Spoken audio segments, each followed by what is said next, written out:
And welcome to this edition of the Native News Update on this Tuesday, July 2nd. I am the host for today's program, Paul Demain, and many of the stories read here can also be found in our publication, News from Indian Country, or online at IndianCountryNews.com. And here are some of the news stories for the day.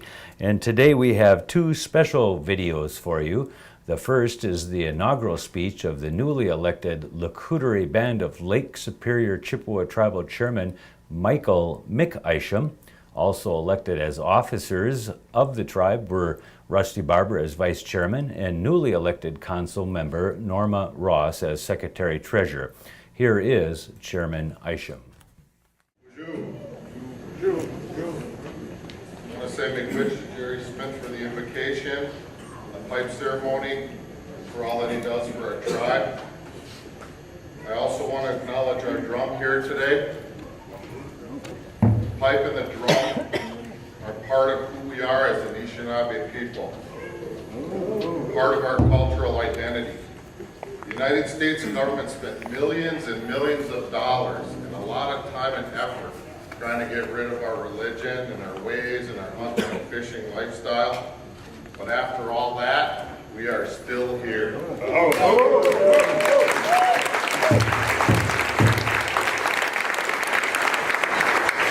When the U.S. federal judges ruled in the 1980s that our treaties were not abrogated, those judges acknowledged not only that we could go off reservation and hunt and fish, but that by virtue of that treaty, we are, as we always were, a sovereign nation.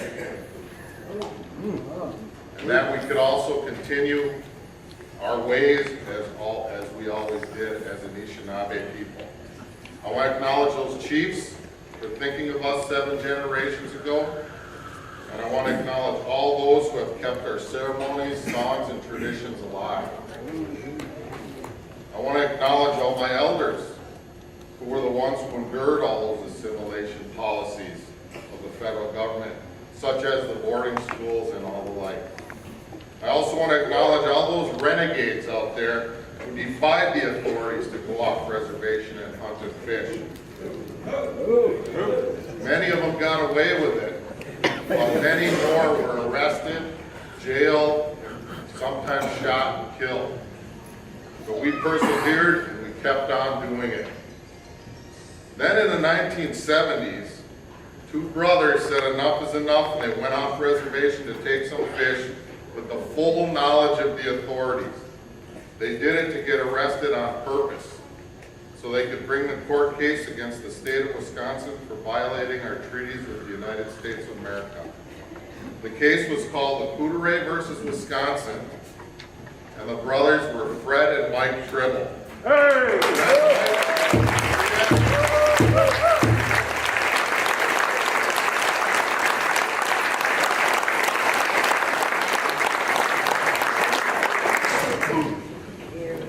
Little old LCO adjudicator lawyers versus the big state of Wisconsin with all its resources, and we won. What Fred and Mike did is legendary. Besides all the fish, deer, elk, fur bearers that we harvested, over there and killed that elk. Besides all what those guys did for us, the biggest thing that they did was force the state of Wisconsin and the United States and all its agencies to recognize us as a sovereign. As chairman of our tribe, and I know the council feels the same way, I promise to make the #1 priority to always do everything in my power to protect our sovereignty and treaty rights for the next 7 generations.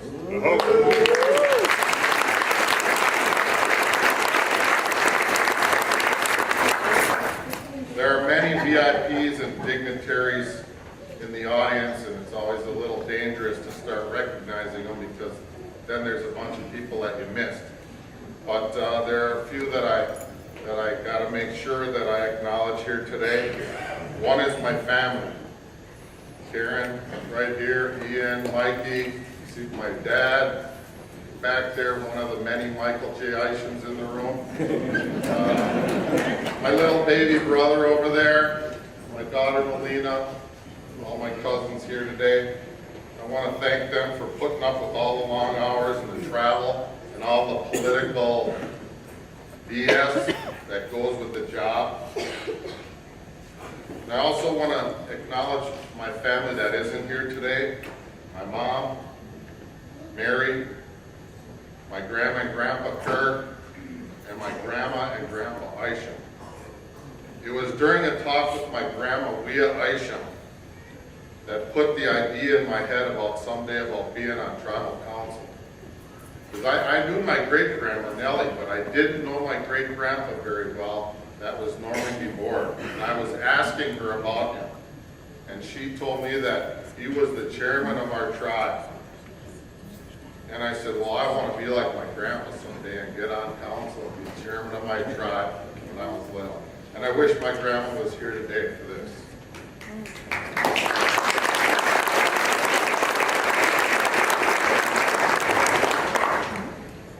I also want to acknowledge the Fleming and Kingfisher family. What a huge family that is. Every weekend there's 1 or 2 birthday parties, and when I say like 100 people at each one of them. But that is so awesome. There's also someone here I want to acknowledge, Beatrice Hall. Where are you at, Beatrice?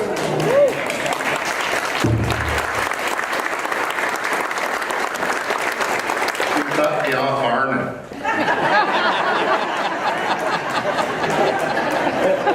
She wouldn't have cut me off Arnon. I don't know that I would have ended up going to college. So I want to acknowledge Beatrice and Rick St. Germain. He kept on me, you gotta go to college, you got great test scores, and you're wasting your brain and all this other stuff, but you know, I didn't listen until finally I got cut off Arnon. And then I had really no money, no job, nothing to do, and Rick said, go to college. And I did. The great Northland College, and I see a group of Northland College people over there. Can you raise your hands over there? I don't see the president here though. There he is.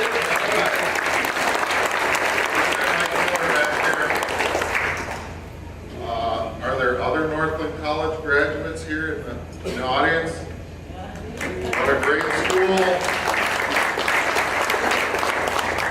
I also want to acknowledge one of my professors there who made an impact on my life in so many ways, academically, professionally, mentally, spiritually.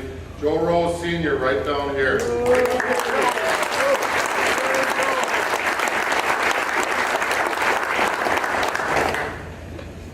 There's also a few other people here. I see Chairman of Mole Lake, Chris McGeesick down there, my partner in Lifwick.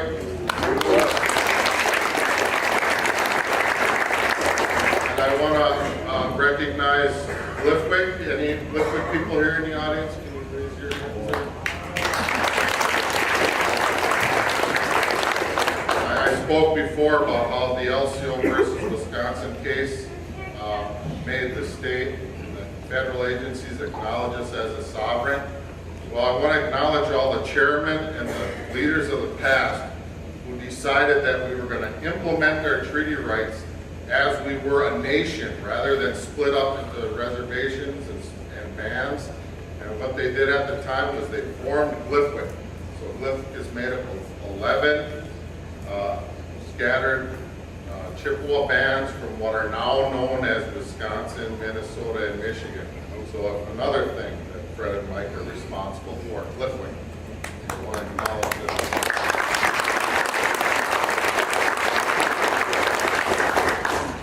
I also want to acknowledge all the past tribal council members and the past chairmen for getting us where we are today. When I was young, all the roads were dirt roads. And we didn't have a huge school or a huge clinic or all these other things. And but we were happy.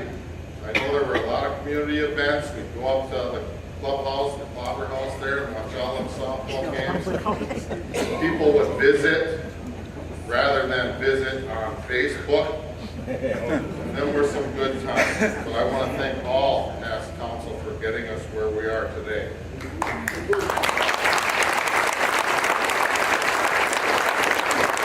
I also want to acknowledge this tribal council. We've been talking the past couple weeks of what we would like to accomplish. I believe we have the makings of a great team. And team is the key word. We need to paddle together or we will go nowhere. It's important that we respect each other in any and all opinions. Whether there are disagreements, I'll respect those disagreements and try to foster compromise. And I will assure you that I will work hard to do everything I can to make the community that I love a great place to live and work. Big wish.